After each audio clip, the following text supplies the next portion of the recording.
Hello Delicious, welcome to my YouTube channel. My name is Danalicious and today I want to talk about how I start working in the trades, which is I am a carpenter, a red seal, or a journey person as anybody want to say. So I want to talk about how I start working in construction and how it's been my time in the trades. I've been asking this question, or many people have been asking me this question so many times, and I think it's time to tell you a little bit how did I started.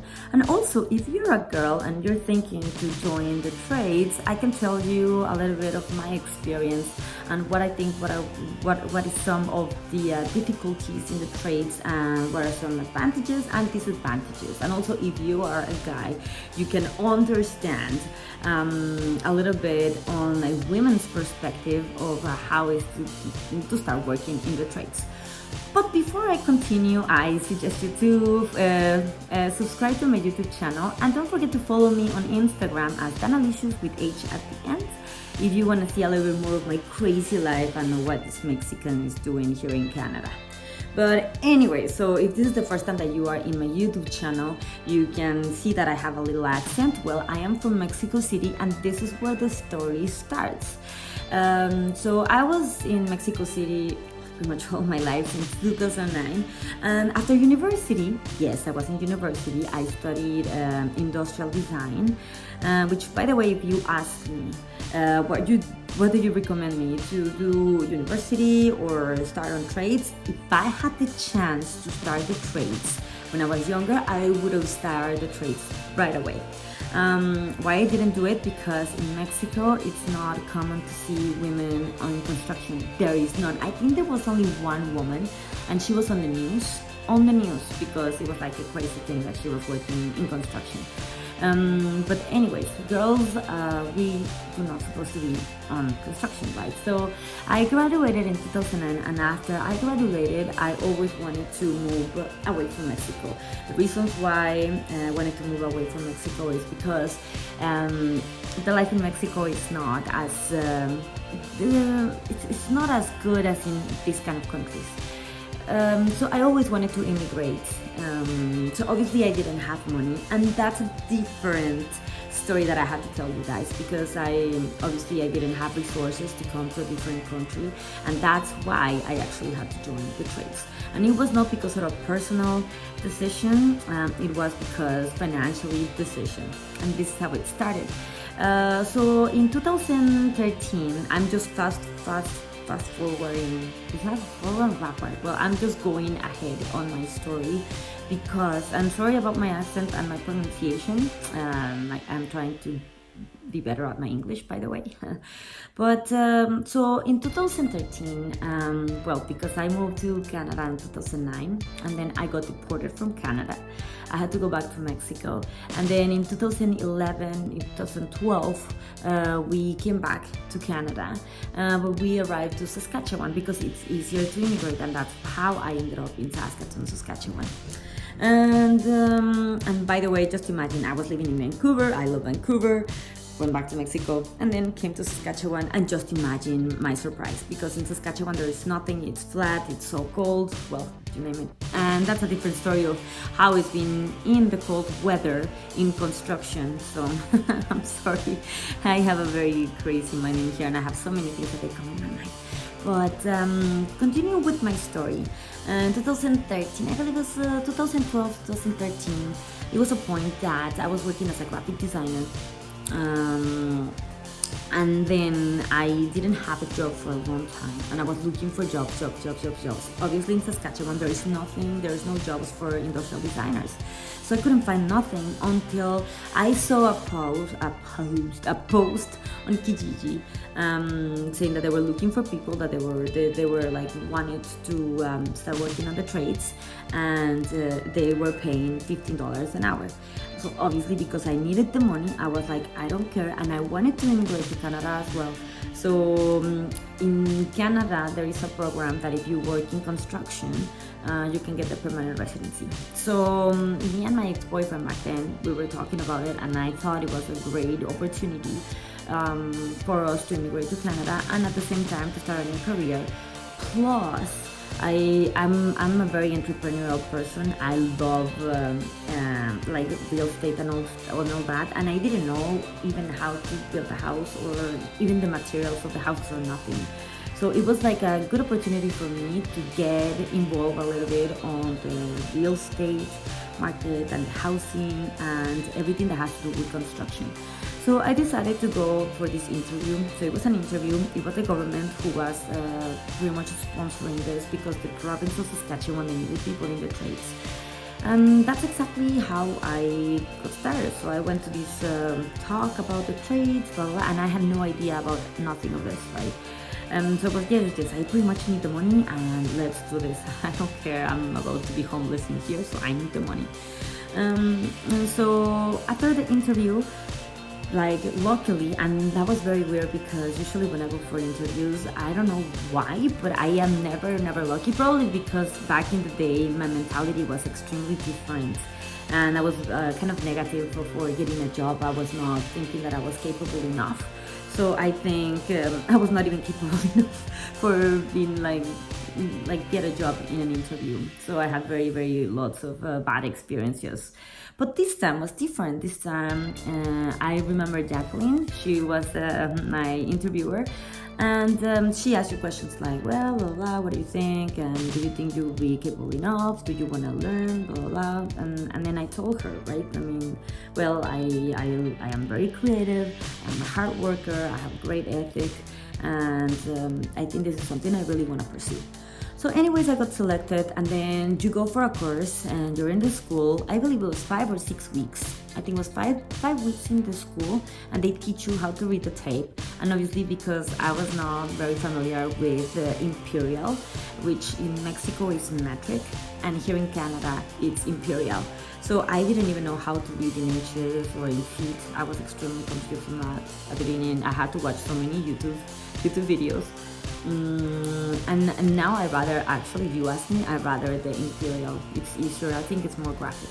But anyways, in those 5 weeks they teach you a little bit of safety, mainly safety, first aid, basics of the first aids, how to read the tape, a little bit of math, and a little bit of a glimpse of starting in the trades, a little bit of drywall, and it was like one of my first times using a skill saw, because obviously me working on a computer as a graphic designer or as an industrial designer or a web developer, and then turn all that into going into the trades.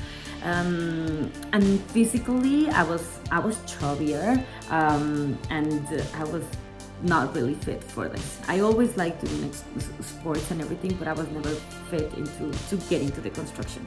So you do 5 weeks in the school, and then you do 1 week practices in a company. So I started doing my practices in this company, and I remember, and if they like you, they will hire you. So I remember it was terrible. Like my first week was the worst. Even like my first day, I remember we were just removing some forms for a graving, and it was just like a 2-foot graving. It was not even that much, and the cam looks were extremely heavy for me. Just imagine that. That's nothing. Even the skills and everything for me was extremely heavy. I didn't know even the names of the tools. If I don't know the name of the tools in Spanish, just imagine trying to remember the name of the tools in English. It was actually very challenging for me. One, because like physically I didn't build the body that I needed in order to be in construction.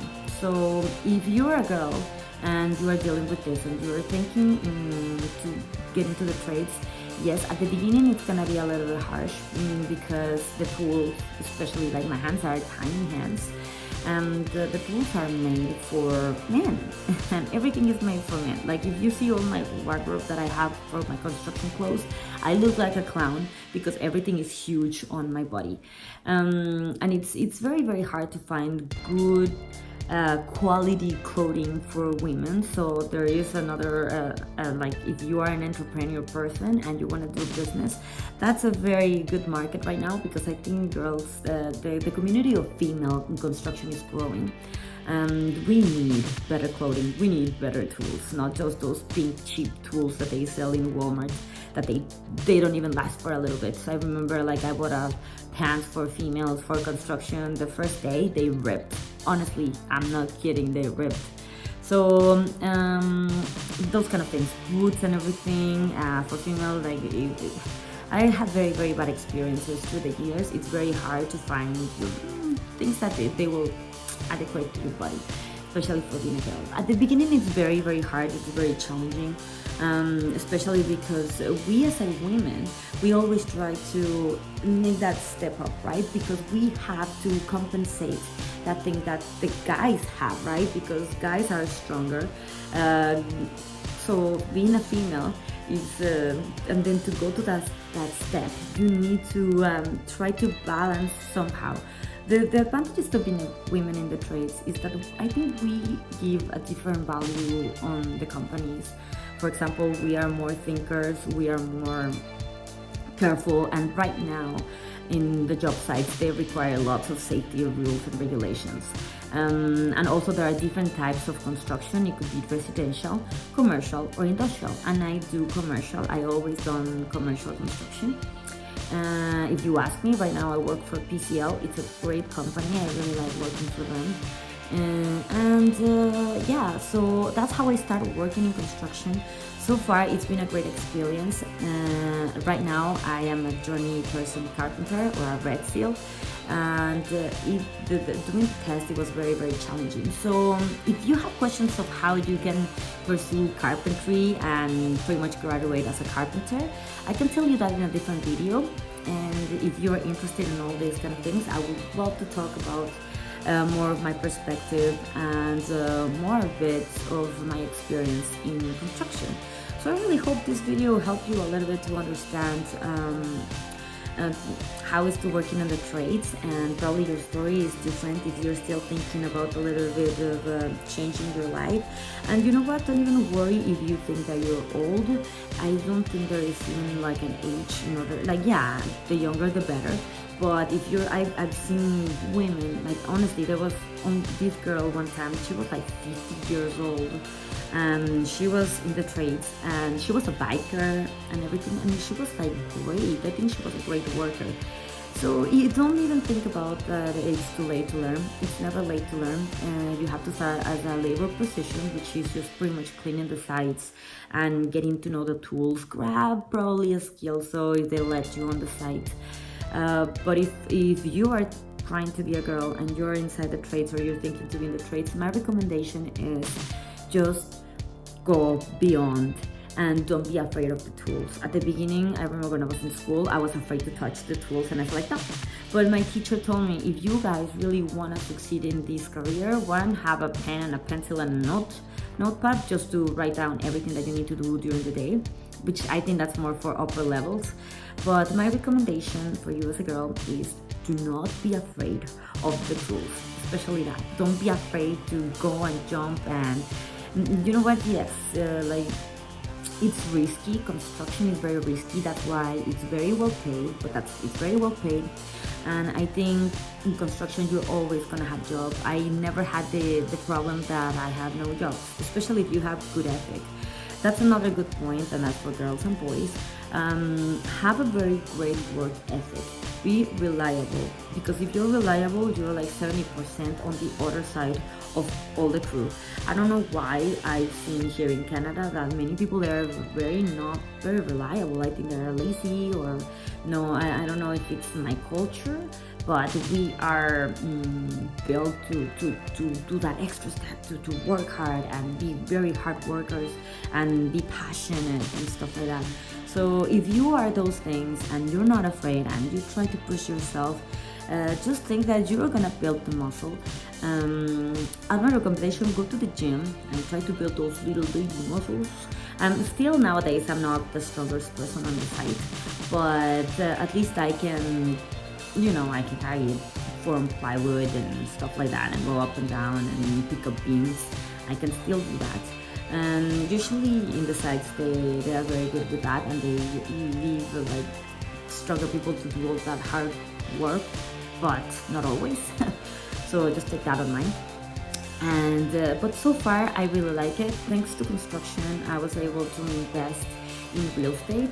So when I was in Saskatoon, we built our first house in 2014, and that was a great experience for me. I learned so much from my ex-boyfriend and his dad, Thomas Buckner. Amazing people and amazing teachers. So I learned so much from them. So thank you very much, Jeff and Tom.